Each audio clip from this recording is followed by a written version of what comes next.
दोन्ही राष्ट्रवादी पुन्हा एकत्र येणार का? पवार काका पुतण्याचं पुन्हा जुळणार का? अशा चर्चा पुन्हा एकदा सुरू झालेल्या आहेत. कारण पिंपरीतील सभेमध्ये उपमुख्यमंत्री अजित पवारांनी पुन्हा एकदा शरद पवारांचं कौतुक केलंय.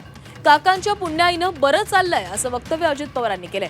तसंच पवार साहेबांचं नेतृत्व पुढची दृष्टी देणारं असल्याचं गौरवोद्गारही अजित पवारांनी काढले.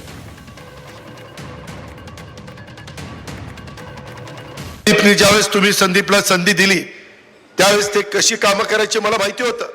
माझं सरकार नव्हतं पण मी पालकमंत्री होतो.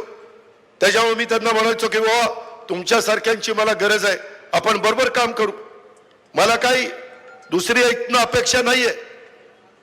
काकाच्या पुण्याईनं माझं लय बरं चाललेलं, गयाच्यान खोटं बोलत नाही. IT पार्क कुणी आणलं? आदरणीय पवार साहेबांनी आणलं. आम्ही यावेळेस तुतारीला आणि घड्याळाला बरोबर घेतलंय. आम्हाला वाद घालायचा नाही. मागचं झालं गेलं गंगेला मिळालं.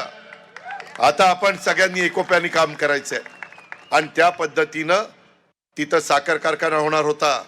साहेबांनी तो साखर कारखाना पलीकडे नेला. दूरची दृष्टी असणारं नेतृत्व असावं लागतं. आम्ही पण ज्या ज्या गोष्टी केल्या गेल्या 25 वर्षात ते माझ्या पिंपरी चिंचवडकरांना कुठेही अडचण येता कामा नये अशा पद्धतीने गोष्टी केल्या.